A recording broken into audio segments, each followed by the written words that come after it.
கௌதம் வந்துட்டு இப்போ நம்ம கார்த்திக்கோட ஃபோன் எங்க இருக்கு அப்படின்னு சொல்லிட்டு நம்ம கமிஷனர் சொல்ல அங்க மாஸ் என்ட்ரி குடுக்கறது மட்டும் இல்லாம, இப்போ அந்த ரவுடியோட பையனையும் வந்து பார்த்தீங்கன்னா கடத்த ஆரம்பிச்சுறாங்க. ஏன்னா நம்ம கார்த்திக் எங்க இருக்காரு, என்ன ஏது அப்படின்ற எல்லா விஷயமும் நம்ம கௌதமுக்கு தெரிய வரணும். அதனால தான் வந்து பார்த்தீங்கன்னா இப்போ அவங்க பையன வந்து கடத்துறாங்க.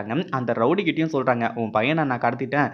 உன்னால என்ன பண்ண முடியுமோ பண்ணிக்கோ. என் கார்த்திக் வந்து பார்த்தீங்கன்னா நீ எங்க இருக்கான்னு சொல்லிட்டு வந்து சொல்லல அப்படின்னா, கண்டிப்பா உன் பையன நான் கொல்றதுக்கு கூட தயங்க மாட்டேன்." அப்படின்ற மாரி கொஞ்ச நேரம் நம்ம கௌதம் வந்துட்டு, இப்போ பூச்சாண்டி வந்து காட்டிக்கிட்டு இருக்காரு. அதுக்கு முன்னாடி என்னவெல்லாம் நடக்குது அப்படின்னு சொல்லிட்டு பார்க்கறதுக்கு முன்னாடி, இப்ப தான் நம்ம சேனலுக்கு ஃபர்ஸ்ட் டைம் வரீங்க அப்படின்னா, கீழ இருக்க சப்ஸ்கிரைப் பட்டன பிரஸ் பண்ணிக்கோங்க. இப்போ நம்ம இலக்கியா இருந்துட்டு கௌதமுக்கு ஃபோன் பண்ணி இந்த மாரி தான் அஞ்சலிக்கு வந்து பார்த்தீங்கன்னா, கார்த்திக் ஃபோன் பண்ணானா, அப்படி இப்படின்ற மாரி வந்து சொல்லும்போது, கொஞ்ச நேரத்துக்கு முன்னாடி கார்த்திக்கோட ஃபோன் ஆன்ல தான் இருந்துச்சுன்னு சொல்லிட்டு, இப்போ கமிஷனர் வந்து பார்த்தீங்கன்னா எங்கள அனுப்பிச்சிருக்காரு. அப்படின்ற மாரி வந்து சொல்லி, இப்போ நம்ம கார்த்திக்கோட ஃபோன் இருக்கிற இடத்துக்கு வந்து பார்த்தீங்கன்னா, நம்ம கௌதம் மாஸ் என்ட்ரி குடுக்க போறாங்க. ஆனா, அதே சமயம் இலக்கியா இருந்துட்டு எதுக்கு தான் போயிட்டு இதுக்கு நடுவுலயே அஞ்சலிய போயிட்டு நல்லா அலர்ட் பண்ணிட்டு வந்தாங்களோன்னு சொல்லிட்டு வந்து தெரியல. ஏன்னா, அஞ்சலி கிட்ட போயிட்டு கார்த்திக்க மட்டும் நாங்க கண்டுபிடிக்கிறோங்க இரு. அதுக்கப்புறம் உனக்கு இருக்கு ஆப்பு அப்படின்ற மாரி வந்து சொல்லி, நம்ம இலக்கியா வந்துட்டு இந்த அஞ்சலிய வந்து பார்த்தீங்கன்னா, உண்டு இல்லன்னு பண்ணிட்டு இருக்காங்க. அதே சமயம் நம்ம கௌதம் வந்துட்டு அந்த லொகேஷன்ல மாஸ் என்ட்ரி குடுக்கறது மட்டும் இல்லாம, நம்ம இலக்கியா சொல்றாங்க, "கௌதம் நீங்க தனியா போகாதீங்க. நான் வந்து பார்த்தீங்கன்னா, என்னோட தம்பி வசந்தையும் வந்து பார்த்தீங்கன்னா, உங்க கூட அனுப்பி வைக்கிறேன்."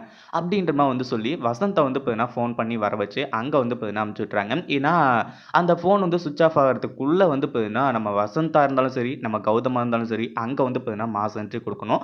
அதுக்காக தான் வந்து பார்த்தீங்கன்னா, வசந்த் எங்க இருக்கான்னு சொல்லிட்டு வந்து கேட்டு, அதுக்கு பக்கத்திலேயே இருக்கிறதுனால, சீக்கிரமா போயிட்டு அங்க வந்து பார்த்தீங்கன்னா, வெயிட் பண்ண சொல்றாங்க. அதுக்கப்புறம் தான் வந்து பார்த்தீங்கன்னா, அந்த ரவுடி இங்கேருந்து பைக் எடுத்துட்டு வெளியே கிளம்புனது, இது எல்லாத்தையுமே வந்து பார்த்தீங்கன்னா, இப்போ கண்டுபிடிச்சிடுறாங்க. அதுக்கப்புறம் நம்ம வசந்தும், கௌதமும் உள்ள மாஸ் என்ட்ரி குடுத்து, அந்த பையன்கிட்ட "இந்த ஃபோன் எப்புட்றா வந்துச்சு தம்பி?" அப்படின்ற மாரி வந்து கேட்கும்போது, "அந்த பேக்ல தான் சார் இருந்துச்சு." அப்படின்ற மாரி அந்த பையனும் வந்து பார்த்தீங்கன்னா சொல்லி, அந்த ஃபோன வந்து பார்த்தீங்கன்னா குடுக்க ஆரம்பிச்சறான். அதுக்கப்புறம் அந்த பேக் யாருதுடான்னு பார்த்தா, வேற யாருதும் கிடையாது. நம்ம கார்த்திக்கோட பேக் தான். அந்த பேக்க பார்த்த உடனே வந்து பார்த்தீங்கன்னா, நம்ம கௌதமுக்கு கன்ஃபார்மே ஆயிடுச்சு. இது வந்து பார்த்தீங்கன்னா கடத்தல் தான் அப்படின்னு சொல்லிட்டு.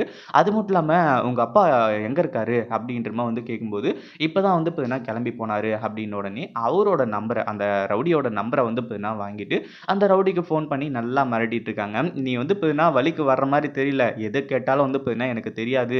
நான் அப்படியப்பட்ட ஆள் இல்ல. கார்த்திக்ன்றது யாருன்னே தெரியாதுன்னு" சொல்லிட்டு வந்து சொல்லிட்டு இருக்க. கார்த்திக் யாருன்னு உனக்கு தெரியும். நான் யாருன்னும் உனக்கு தெரியும். அதே மாதிரி கார்த்திக்க நீங்க கடத்தி வச்சிருக்கீங்க அப்படின்றதும் எனக்கு தெரியும். அதனால நீ என்ன பண்ற, முதல்ல வந்து பார்த்தீங்கன்னா, கார்த்திக் எங்க இருக்கான் அப்படின்றத சொல்லணுமா, வேணாமான்னு சொல்லிட்டு முடிவு பண்ணிக்கோ. உனக்கு 1/2 மணி நேரம் தான் டைமு அப்படின்ற மாரி சொல்லிட்டு, அந்த சின்ன பையன வந்து பார்த்தீங்கன்னா, நம்ம கௌதமும், அதுக்கப்புறம் வசந்த் 2 பேரும் வந்து பார்த்தீங்கன்னா, தன்னோட கஸ்டடிக்கு கொண்டு வந்துர்றாங்க. அந்த பையன்கிட்டயும் சொல்லிடுறாங்க, "டேய் உன்ன நான் எதுவுமே பண்ண மாட்டேன். சைலன்ட்டா வந்து பார்த்தீங்கன்னா, கோஆப்பரேட் பண்ணு" அப்படின்னு சொல்லிட்டு.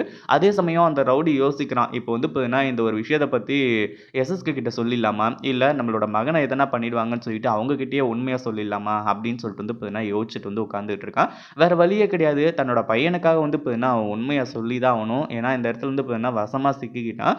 இதுக்கப்புறம் வந்து பார்த்தீங்கன்னா, தப்பிக்கவே முடியாது. இத பத்தி நீங்க என்ன நினைக்கிறீங்க? அந்த வீடியோ புடிச்சிருந்தா லைக் பண்ணுங்க, ஷேர் பண்ணுங்க. இப்ப தான் நம்ம சேனலுக்கு ஃபர்ஸ்ட் டைம் வரீங்க அப்படின்னா, சப்ஸ்கிரைப் பண்ணிக்கோங்க.